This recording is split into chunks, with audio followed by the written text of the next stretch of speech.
cinematográfica británica.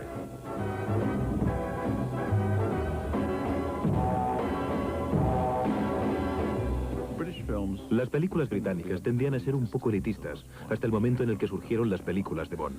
De repente teníamos una serie que atraía a todos en el mundo entero. Cogieron a ese hombre que es divertido, hizo a Bond a su imagen. No era el Bond del libro. Creo que tal vez eso fue lo que hizo de Bond un fenómeno mundial. Porque me parece que Son fue la primera gran atracción que hemos tenido, en un sentido verdaderamente mundial. Los americanos de la United Artists, que respaldaron Doctor No, tuvieron al principio dudas sobre si Connery podría hacer el papel. También tuvieron dudas sobre el desarrollo de esta película en una serie bien estructurada, pero Saltzman y Broccoli continuaron. Más adelante, Saltzman se quedaría un poco al lado, pero durante 3 décadas, la familia Broccoli, incluyendo la hija Bárbara y el hijastro Michael Wilson, conducirían a James Bond hacia el reino de la leyenda. Los comentarios del presidente Kennedy sobre que James Bond era su personaje favorito, que Ian Fleming era su escritor favorito y que los libros de Bond eran también sus favoritos, no fueron un estorbo precisamente. Pero no creo que hubiera hecho ese comentario antes de la película. Ian Fleming y yo somos primos y compañeros de golf, de forma que oí mucho a lo largo de los años sobre Bond en general y las películas en particular, y creo que estaba muy contento. Seguramente tenía razones para estarlo. Quiero decir que sus ingresos se fueron por las nubes, como las películas. Crearon una gran lealtad entre los espectadores. Cada vez que el cañón de la pistola salía en la pantalla, al comienzo de una película de Bond, y uno escuchaba esa música característica, los espectadores se quedaban en sus sitios temblando de expectación. Todo lo que puedo decir es que la gente que dijo que iba a ser un tremendo éxito eran unos mentirosos, porque nadie lo sabía. Creo que es bastante sorprendente el que aún funcione hoy en día. Lo único que puedo decir es que está siempre ajustada a lo que se espera. Cuando comenzó tenía más sofisticación y lustre, y parecía más cara de lo que realmente era, porque se hizo con menos de $1 millón. Creo que el récord de Bond es verdaderamente notable, porque ya vamos por la número 19, que es la que estoy haciendo ahora. Hace ya 37 años que funciona, y se ha conseguido que atraiga a los espectadores durante 4 décadas, y ya estamos terminando el milenio. Quiero ver a Valentín Zukovsky. Imposible. Un martini con vodka. Mezclado, no agitado. Dígale que James Bond está aquí. Ahora. Los tiempos han cambiado y nosotros hemos cambiado con ellos. En el mundo nunca es suficiente. Pierce Brosnan y el director Michael Apted conducen a 007 hacia las ambigüedades de un nuevo milenio. Pero cuando James Bond saludó a la pantalla ya por el otoño de 1962, también Gran Bretaña estaba a punto de sufrir grandes cambios. This baseball game is being seen in Europe right now over the Telstar satellite. Por fin dejábamos atrás la austeridad de los años de la posguerra. Los primeros suplementos de prensa en color salían a la calle, dirigidos a ese nuevo fenómeno, el adolescente. Todos los aspectos de la cultura popular se vieron afectados. Mientras el primer satélite de comunicaciones orbitaba la Tierra, The Tornados alcanzaban el primer puesto en el Hit Parade con Telstar, y los Beatles grababan su primer single, Love Me Do. Se estrenaba en Londres Doctor No. But Doctor No was premiered in London. Supuso una revolución en el mundo social. Los bailones 60. La completa cultura del país comenzó a cambiar en moda, comportamiento, música y diseño. Todo comenzó a cambiar. Y por supuesto la industria cinematográfica estaba en la onda. Tenían tanta testosterona entonces, en parte porque no se obligaba al servicio militar. Y por tanto, tenías a todos esos chavales que de otra forma hubieran pasado la etapa de los 16 a los 18 apartados del mundo. Ellos fueron los que levantaron el mundo. De pronto, tenías ingresos disponibles en las edades de 16 a 18. Todos fuimos lanzados hacia una época de nuevas oportunidades. Claramente fue una nueva voz que se oía en el cine inglés. Era una gran película internacional, llena de colorido y sensualidad. Sacaba a Inglaterra de su parroquianismo, pero utilizando algo que era auténticamente inglés. Un libro inglés, un personaje inglés, un estilo inglés, un humor inglés. Aunque entonces no se dieran cuenta claramente de que iba a ser algo así, como la primera película inglesa internacional.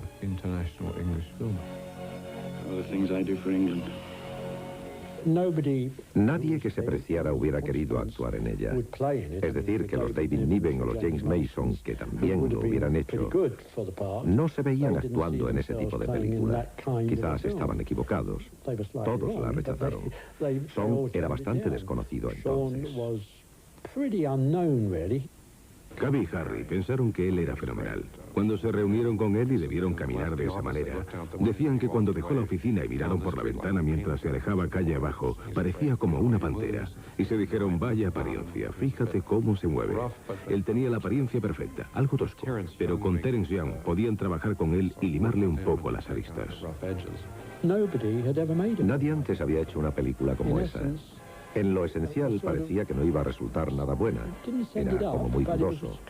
Y si uno se fija en cómo se hizo de rápido, bueno, se diría que no iba a ser muy buena. De hecho, Cavi me dijo que tenía un gran amigo propietario de una cadena de cines en América. Cavi tomó unas escenas de acción y se las enseñó a su amigo, que le dijo, Cavi, esta película es impresentable. Harold Sakata, the 284-pound wrestling sensation from Hawaii, is heading for a new career.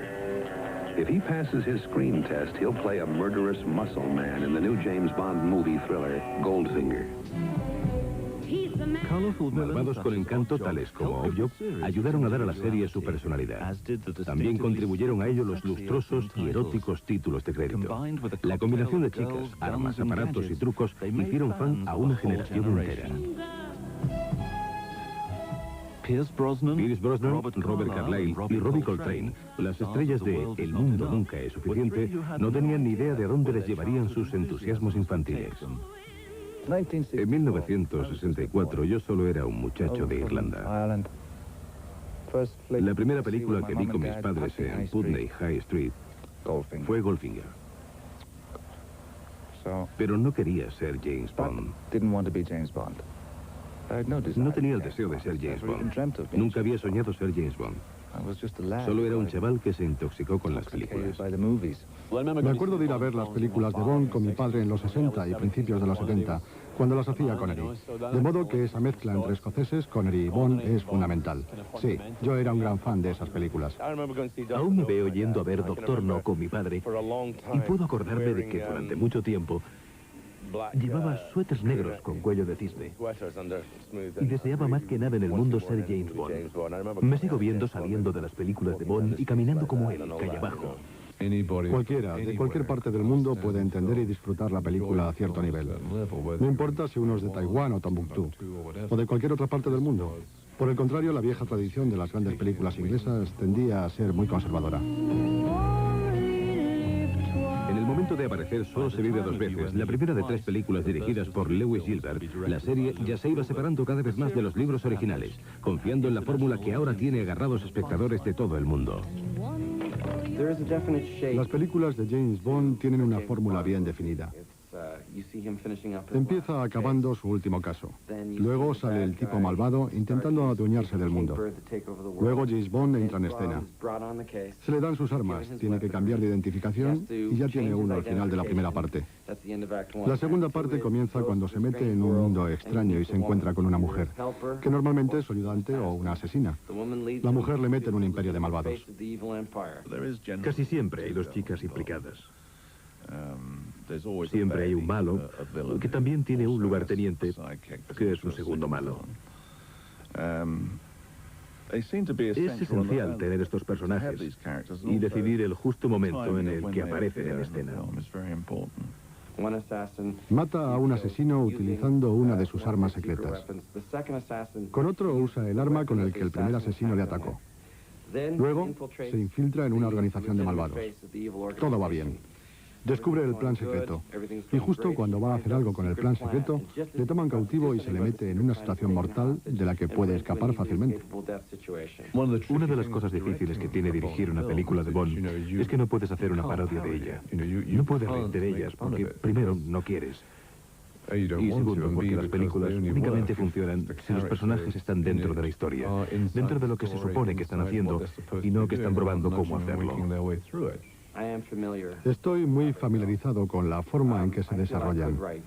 Pienso que podría escribir una película de James Bond ahora mismo. Sería muy mala, pero me parece que conozco la estructura del género, de cómo se debe hacer, y lo haré. Incluso una fórmula ganadora puede tener dificultades. Sean Connery insistió en que solo se vive 2 veces, sería su última aparición como 007. La serie podía superar el agotamiento del material de Fleming. Pero ¿qué pasaría sin el actor que había creado a Bond a su propia imagen? No importaría si lo hiciera un desconocido, porque la estrella es James Bond. Y sería bastante interesante ver qué tal lo hacía este nuevo tipo. Pero pasa que tiene que tener 35 años. No puede tener 22 o 23 años. Y si el actor es desconocido a los 35 años, o 38, o incluso a los 40, uno se pregunta por qué es desconocido. ¿Por qué no ha ocurrido algo que le haya hecho famoso? Por eso, la cosa no es fácil. Good morning. My name's Bond. James Bond. If you think you know your Bond, think again. This one's different. ¿Qué es lo que más le preocupa al acometer una película de millones de dólares como esta? El ser capaz de hacerla bien, como espero hacerlo. Esperemos que no se vea mi falta de experiencia. Las dificultades se hicieron patentes cuando los productores sacaron a un modelo masculino sin experiencia previa como actor. Y sucedió que la actuación de George Lazenby fue algo que no se volvió a repetir. Pusieras a quien pusieras, lo iban a echar abajo, porque el público no estaba preparado para aceptar a otro Bond. No podían tolerarlo. Por esa razón, Roger iba a ser recibido con los brazos abiertos, porque ya habían sacrificado a uno y el siguiente les iba a gustar. Me acuerdo de que Harry y Cavi tenían confianza en un nuevo actor. Por supuesto, hicieron que Sean volviera para hacer Diamantes para la Eternidad en 1970-71. Pero ya se sabía que él no estaba verdaderamente interesado en alargarlo más. De modo que siguieron con Roger.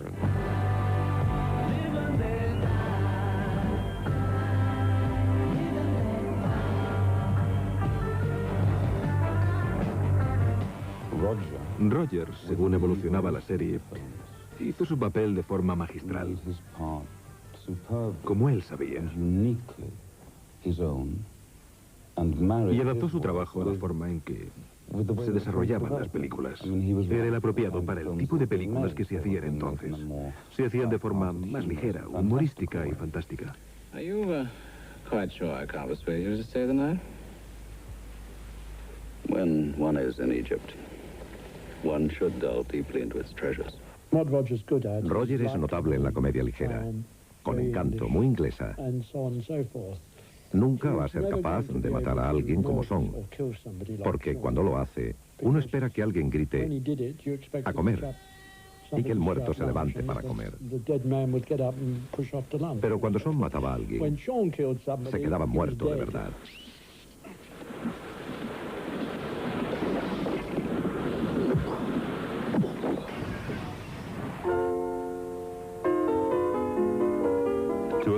Para que la espía que me amó pudiera desarrollarse en su amado Pinewood, Cavi Broccoli fundó el escenario 007, el mayor del mundo, inaugurado por el primer ministro Harold Wilson.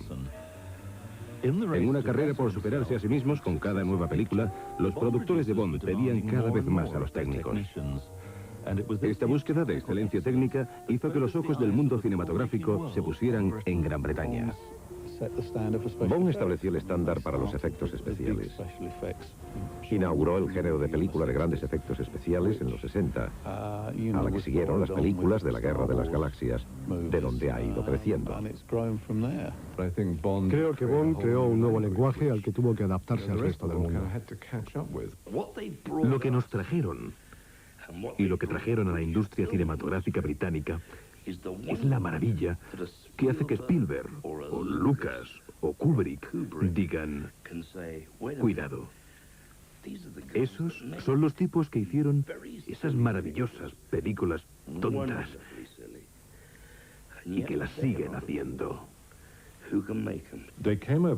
Han venido de América durante mucho tiempo, muchos años, porque consideraban que teníamos los mejores técnicos del mundo para el tipo de películas que querían hacer.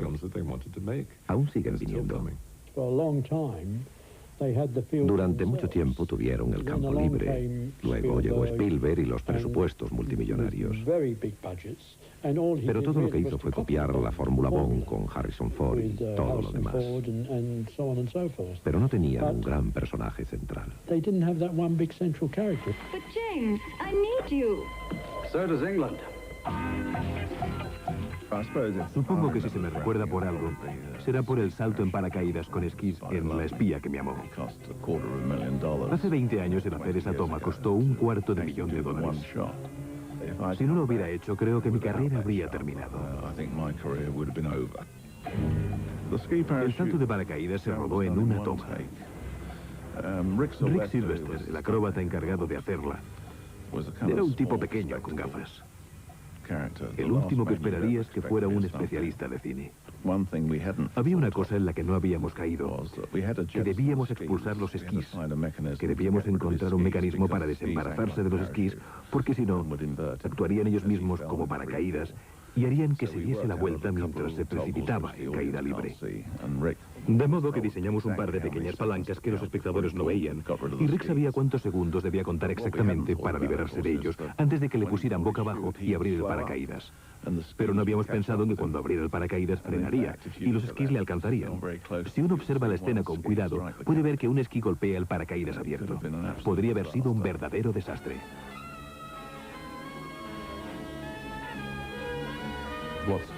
Lo más duro de hacer una película de Bond ahora es que tienes que conseguir escenas de acción que puedan competir con las mejores escenas de acción de los americanos. También debes competir con las grandes escenas de acción de las propias películas Bond. Cuando digo, vamos a hacer una escena de esquí, me responden que ya la hemos hecho en Bond 5, Bond 9, Bond 13 y Bond 14. Y me digo, Dios mío, pero Bond en cierto sentido es un gran innovador.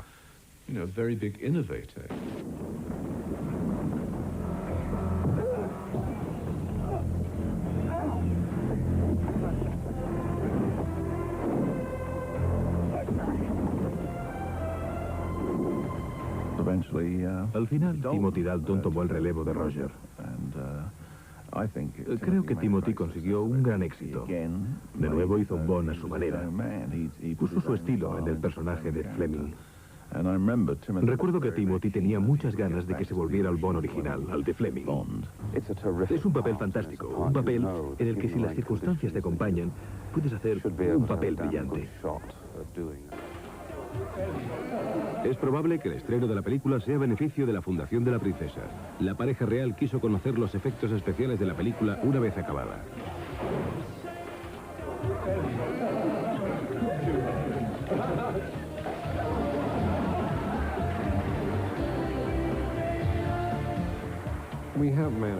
Ya teníamos experiencia en reinventar a Bond.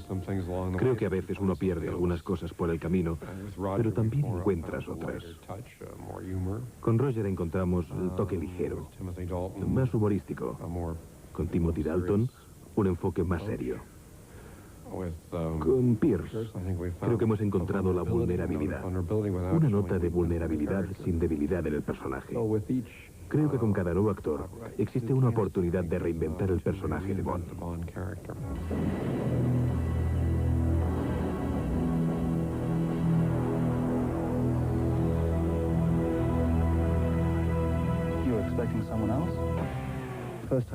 La primera vez fue como una misión. Era salir, hacerlo, no estropearlo. Pasar por ello. Superar la ansiedad que va con ello. La segunda vez fue difícil, porque el guión no tenía buena base y debías intentar remediarlo. Pero esta vez, la tercera, por el éxito de las otras dos, uno va con más confianza, más relajado. Uno sabe lo que se trae entre manos. Cuando Pierce Brosnan estuvo establecido en su papel, el quinto Bond hasta la fecha, Broccoli había pasado el control de producción a su hija Bárbara y a su hijastro Michael Wilson. Más tarde, en junio de 1996, Cubby Broccoli murió a la edad de 87 años. La vida debe continuar, por supuesto, pero dice mucho de ellos el que hayan sido capaces de conservar el personaje fresco después de tantos cambios. Dominó la industria cinematográfica británica como un Putnam, como uno de los grandes productores, como una de las grandes fuerzas directrices. Uno no puede oír sino respeto, admiración y amor por ese tipo que para mí fue sorprendente, porque uno sabe que los productores de cine no son precisamente adorables o generosos, o con don de gentes. Su sombra se proyecta sobre la película y es impresionante. Una vez tuve una experiencia extraordinaria en la República Dominicana.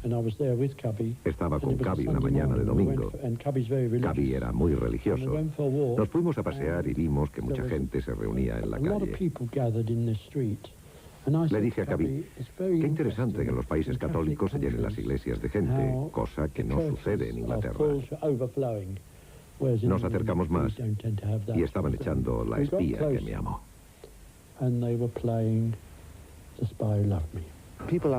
La gente me pregunta por qué funcionan estas películas.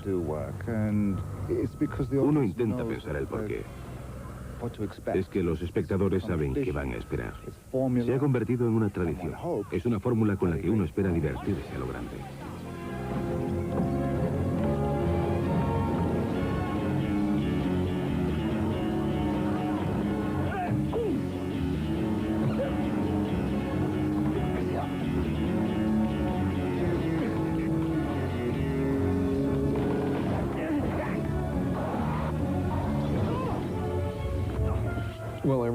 Bueno, todo se acaba en esta vida alguna vez. Por lo menos este tipo de series.